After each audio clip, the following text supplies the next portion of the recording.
Years ago, Il y a my des wife années, mon épouse Ruth, notre fille Ashley et moi avons participé à une excursion en kayak avec d'autres touristes à Hawaï aux États-Unis. Un kayak est une petite embarcation dans laquelle on est assis au niveau de la surface de l'eau, tourné vers l'avant et que l'on manœuvre à l'aide d'une pagaie double qu'on tire de l'avant vers l'arrière, d'un côté puis de l'autre. Nous devions pagayer vers 2 petites îles au large d'Oahu et revenir. J'étais confiant, parce que plus jeune, j'avais fait du kayak sur les lacs de montagne.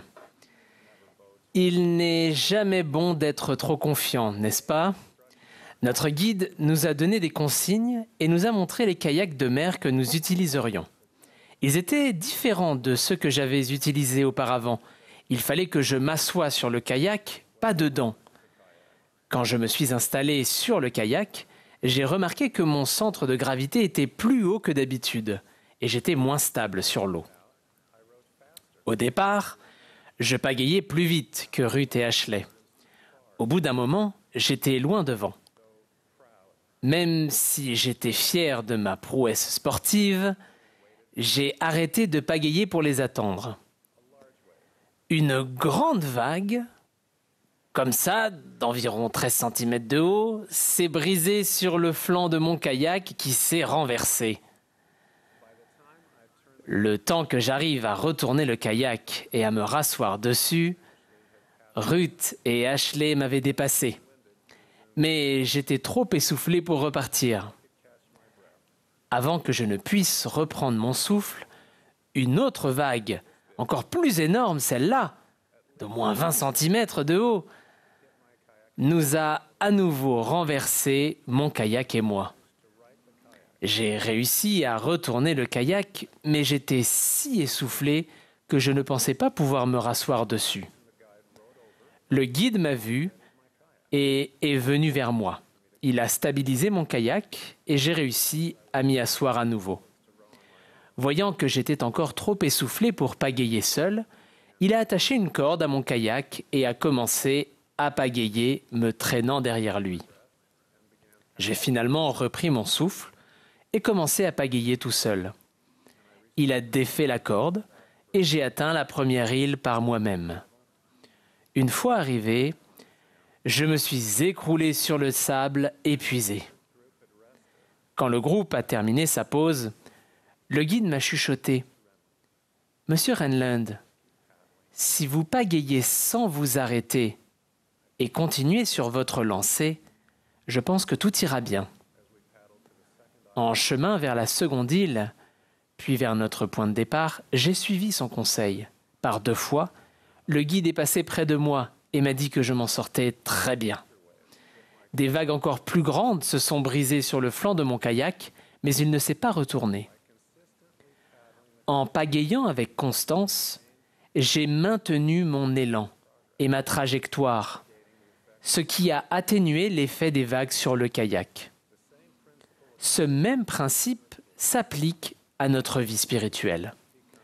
Nous devenons vulnérables lorsque nous ralentissons, et plus encore lorsque nous nous arrêtons.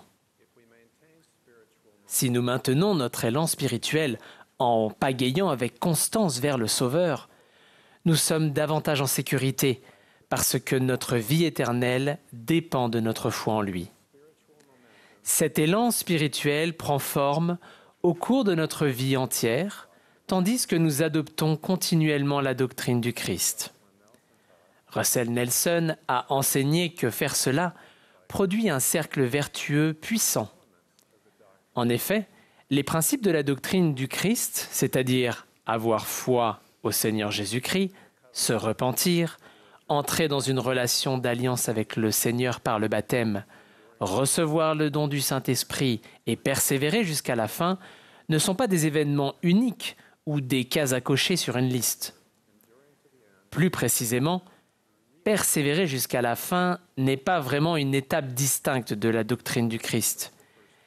Il ne s'agit pas d'achever les 4 premières étapes, puis de marquer le pas, de serrer les dents et d'attendre de mourir. Non.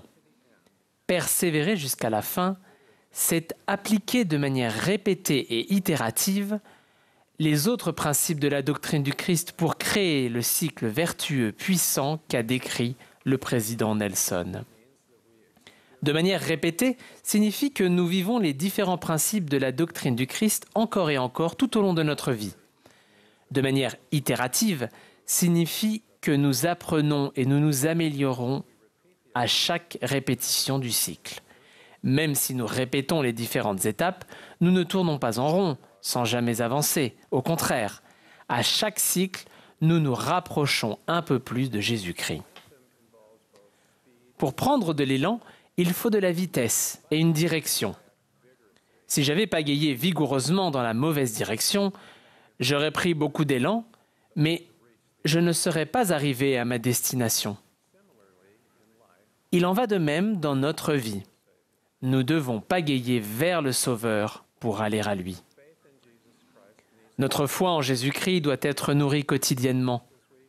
Nous la nourrissons chaque jour en priant, en étudiant les Écritures, en méditant sur la bonté de Dieu chaque jour, en nous repentant chaque jour et en suivant l'inspiration du Saint-Esprit chaque jour. Tout comme il est mauvais pour notre santé d'attendre le dimanche pour consommer tout d'un coup notre quota hebdomadaire de nourriture, il est mauvais pour notre santé spirituelle de ne nourrir qu'une fois par semaine notre témoignage. Lorsque nous prenons la responsabilité de notre témoignage, nous prenons de l'élan spirituel et bâtissons graduellement une fondation de foi en Jésus-Christ. Et la doctrine du Christ devient le centre de notre vie. Nous prenons aussi de l'élan lorsque nous nous efforçons de suivre les lois de Dieu et de nous repentir. Le repentir est joyeux et nous permet d'apprendre de nos erreurs, ce qui nous permet de progresser de manière éternelle. Il y aura bien sûr des moments où nous nous retrouverons en pleine mer, notre kayak à l'envers. Grâce au repentir, nous pouvons nous rasseoir sur le kayak et continuer d'avancer, peu importe combien de fois nous avons été renversés. Ce qui est important, c'est de ne pas abandonner. Le principe suivant de la doctrine du Christ, c'est le baptême, qui comprend à la fois le baptême d'eau et, par la confirmation, le baptême du Saint-Esprit. Le baptême est certes un événement unique, mais nous renouvelons notre alliance du baptême chaque fois que nous prenons la Sainte Seine. La Sainte Seine ne remplace pas le baptême, mais elle lie les deux premiers principes de la doctrine du Christ, la foi et le repentir, au don du Saint-Esprit. Lorsque nous prenons consciencieusement la Sainte Seine, nous invitons le Saint-Esprit dans notre vie, comme lors de notre baptême et notre confirmation. Quand nous respectons l'alliance décrite dans les prières de Sainte Seine, le Saint-Esprit devient notre compagnon.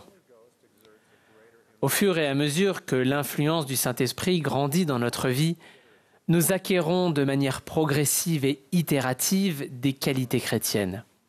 Notre cœur change. Notre disposition à faire le mal diminue. Notre disposition à faire le bien augmente jusqu'à ce que nous souhaitions faire continuellement le bien.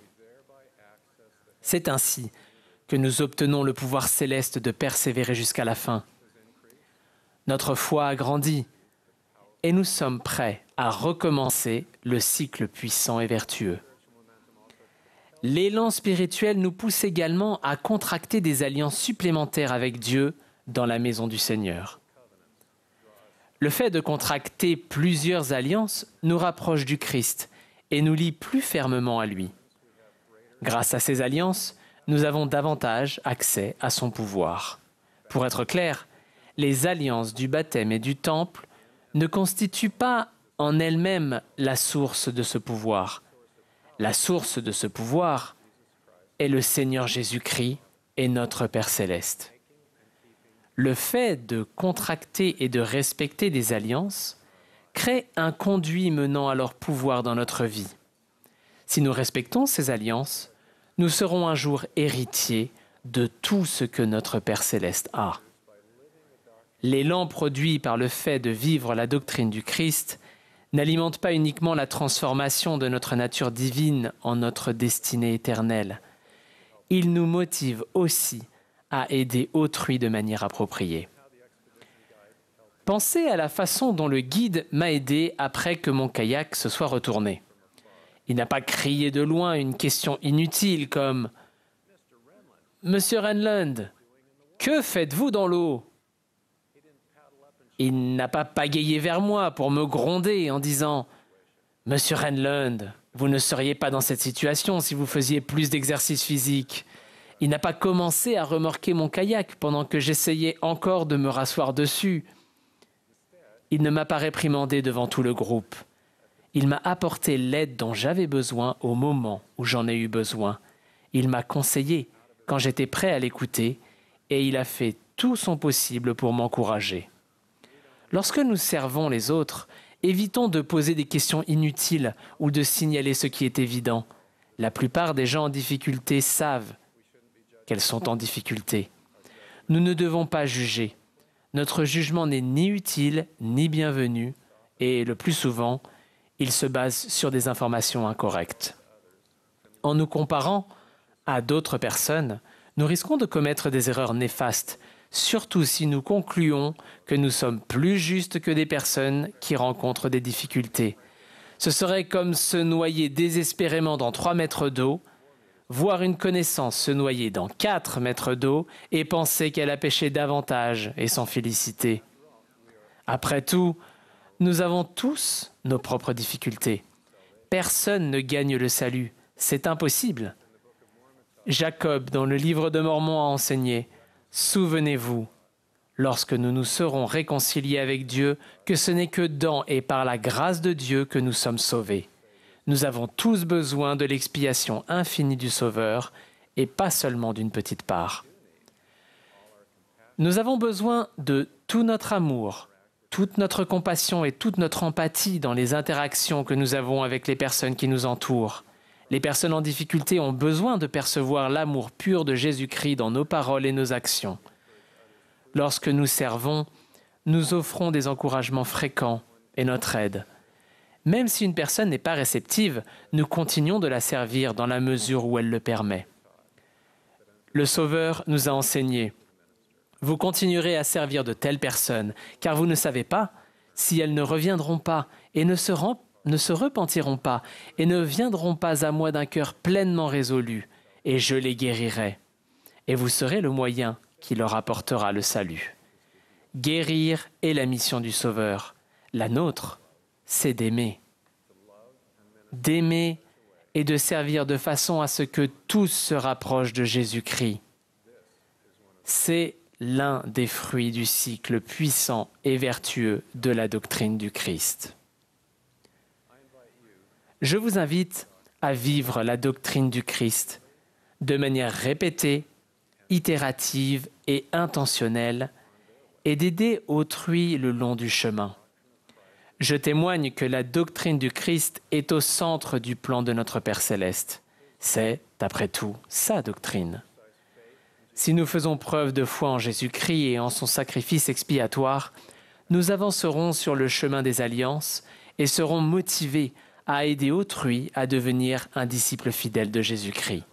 Nous pouvons hériter du royaume de notre Père Céleste, le point culminant d'une vie passée à suivre la doctrine du Christ. Au nom de Jésus-Christ, Amen.